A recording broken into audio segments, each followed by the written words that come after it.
Gloire à Dieu. Amen. Nous voulons vous saluer, chers frères et sœurs en Christ du Chandelier, et vous tous qui êtes connectés dans le monde, que le Seigneur vous bénisse et que sa paix soit sur vous. En cette soirée, notre exhortation prendra la tournure de la synthèse d'une étude biblique, car nous avons pour instrument d'étude EBCI, entendez par là étude biblique communautaire internationale. Il s'agit de quoi?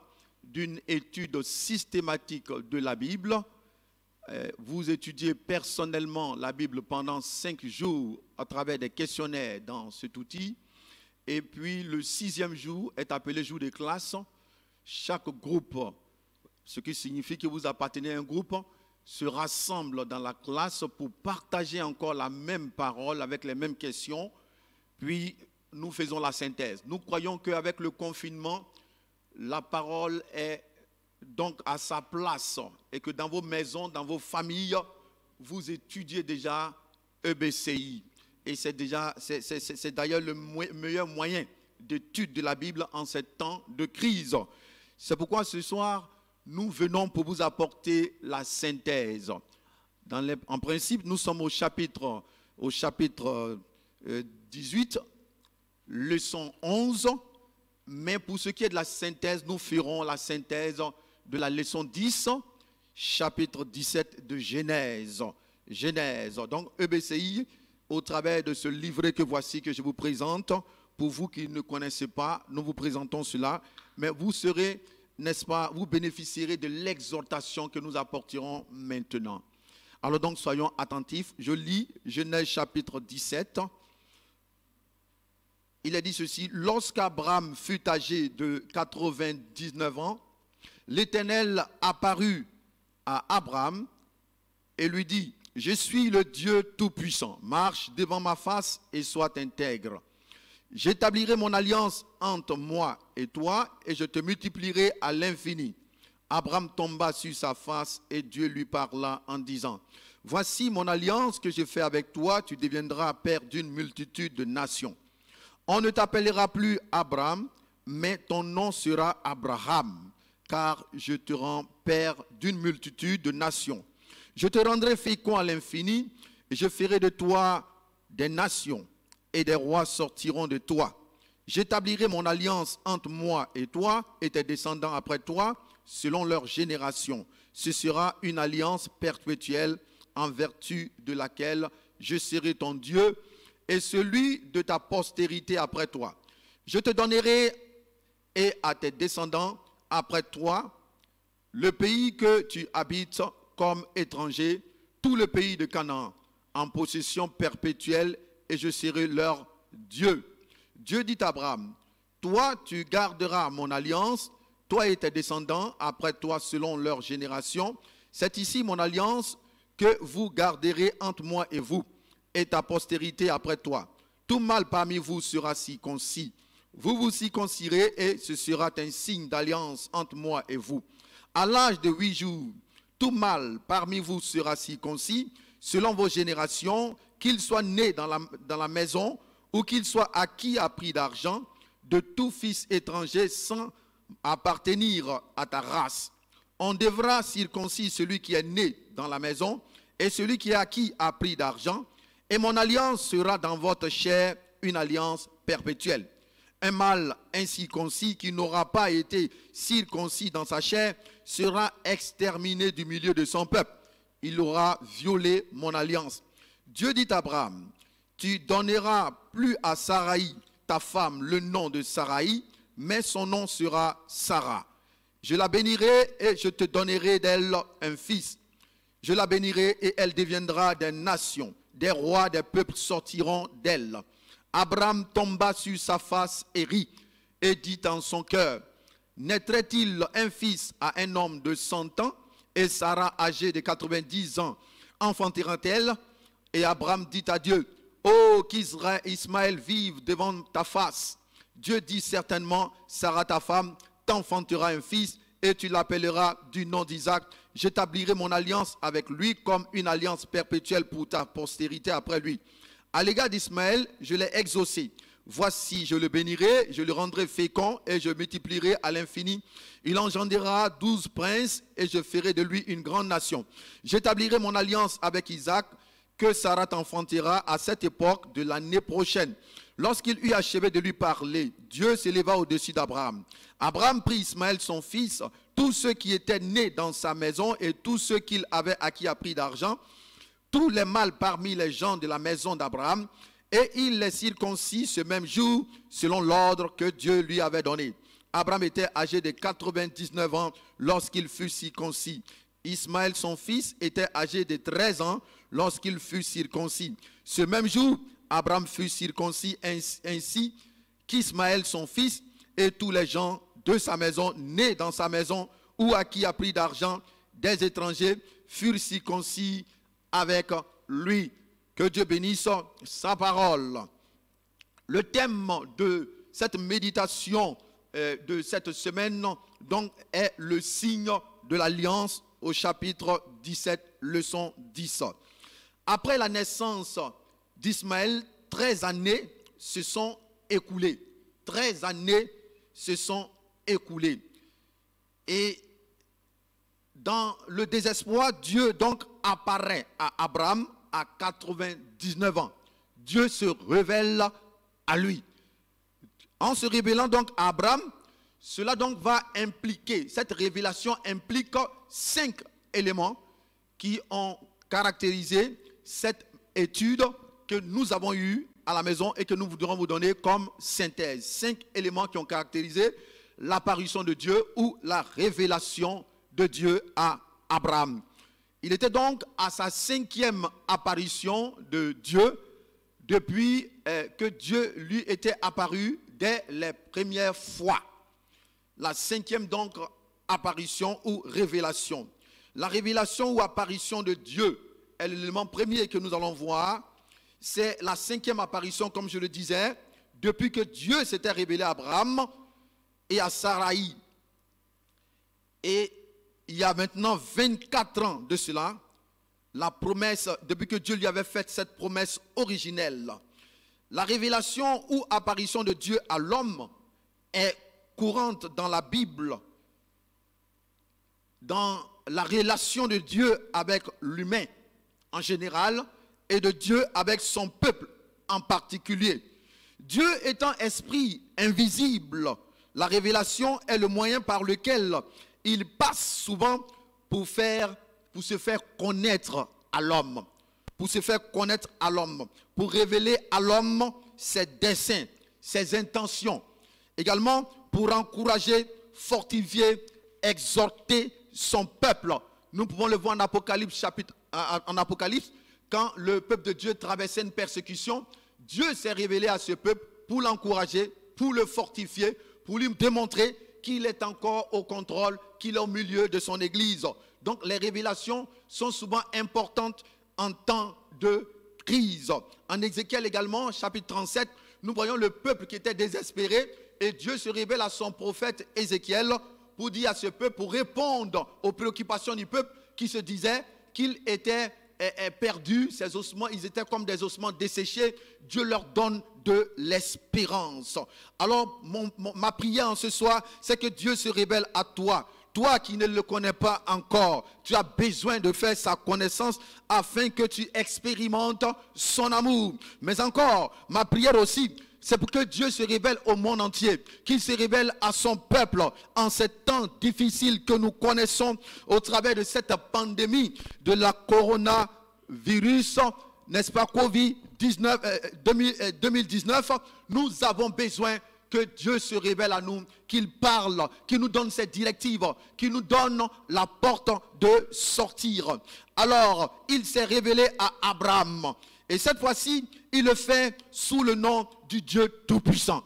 Et il le fait, n'est-ce pas, pour préciser à Abraham sa promesse qu'il lui avait faite.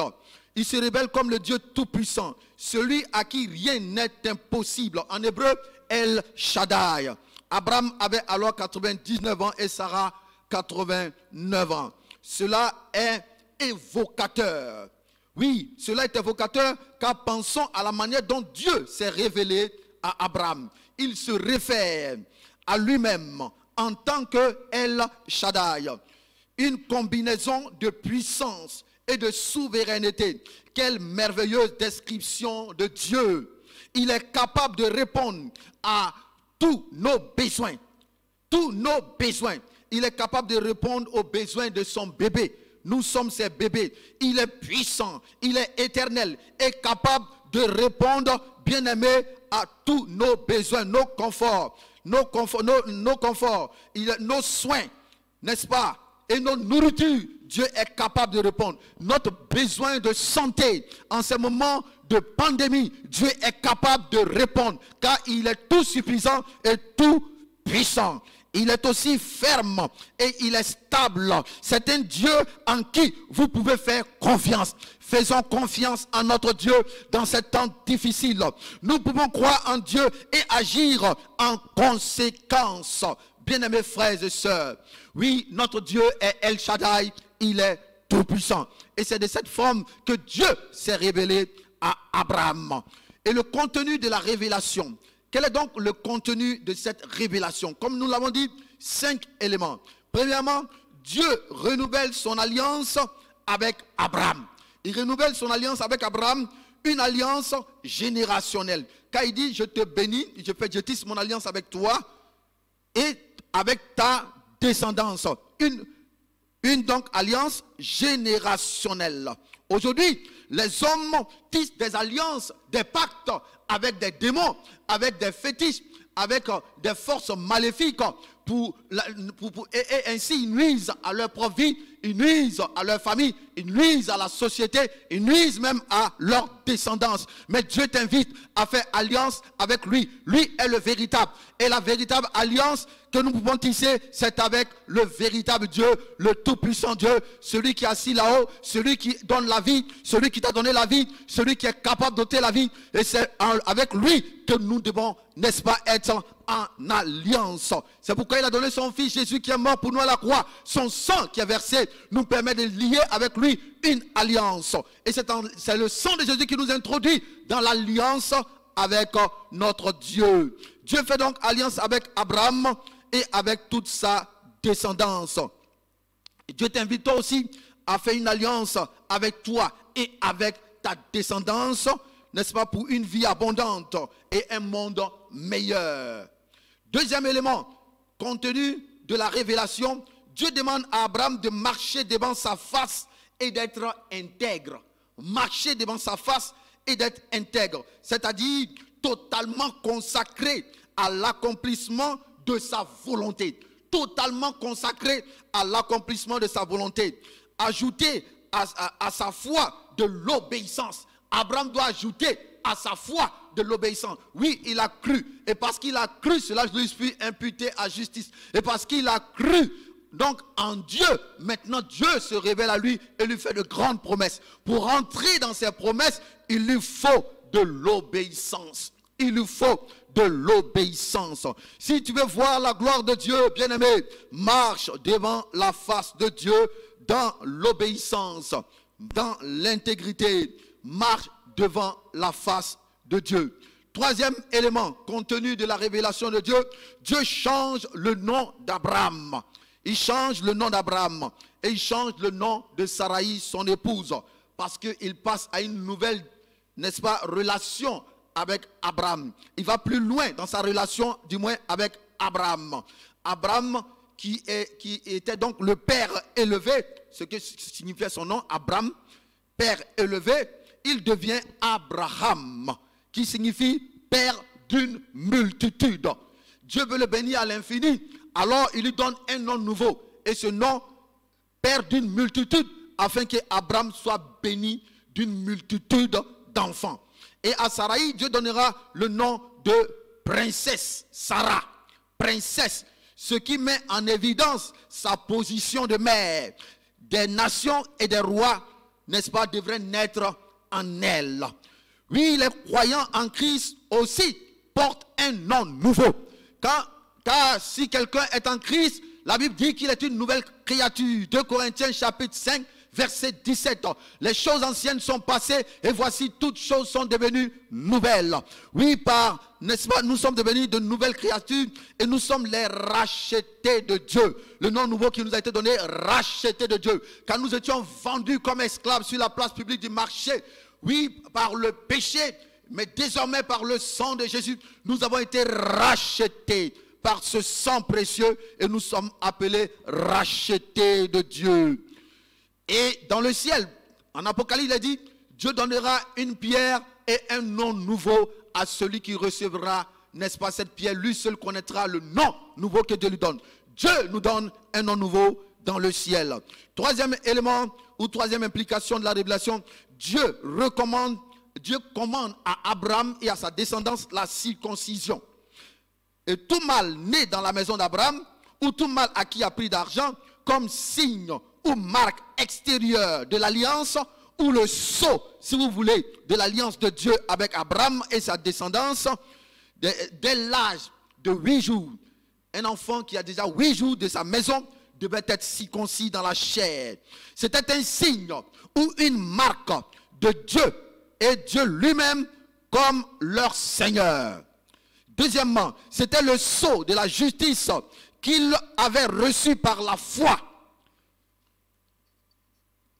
Troisièmement, cela devait rappeler du moins au peuple de Dieu les promesses qui lui étaient réservées, ainsi que ses obligations personnelles. Rappeler au peuple de Dieu les promesses qui lui étaient réservées, ainsi que ses obligations personnelles. Donc un signe extérieur était nécessaire, la circoncision dans la chair. Le refus de la circoncision était considéré comme une désobéissance grave et pouvait entraîner donc des sanctions, car Dieu disait toute personne qui refuserait la circoncision serait exterminée du milieu de son peuple. En Christ, nous avons été circoncis non de la chair mais du cœur. Une circoncision de cœur qu'on appelle encore la nouvelle naissance. Car si quelqu'un est en Christ, il est une nouvelle création. Les choses anciennes doivent passer. Les comportements anciens doivent passer. Et toutes choses deviennent nouveaux. Nous adoptons la mentalité de Dieu en abandonnant la mentalité du monde. Abandonne toute mentalité charnelle, toute mentalité mondaine et emprunte désormais la mentalité de Dieu. Et cela doit se voir dans ta manière de marcher, de parler et d'agir. On doit voir Christ en toi, homme circoncis, femme circoncis de cœur. Et ainsi, Dieu, n'est-ce pas, se reconnaîtra en toi. Troisièmement, ou troisième implication de la révélation, la promesse du fils héritier Isaac. Dans un premier temps, Abraham rit quand Dieu lui fait la promesse qu'il aura un fils dans 1 an. Il rit. C'était en quelque sorte un doute de la promesse de Dieu, car il était avancé en âge, ne l'oublions pas. C'était vraiment une preuve pour lui. Il était avancé en âge. Et c'est pourquoi il a ri devant cette parole du Seigneur.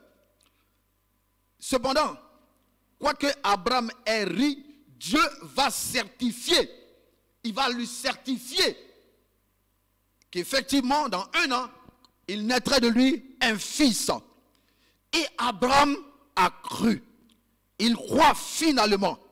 Et promptement, il se fait circoncis et circoncis toute sa maison. Preuve de sa foi, c'est son obéissance, c'est sa promptitude. Il a été diligent.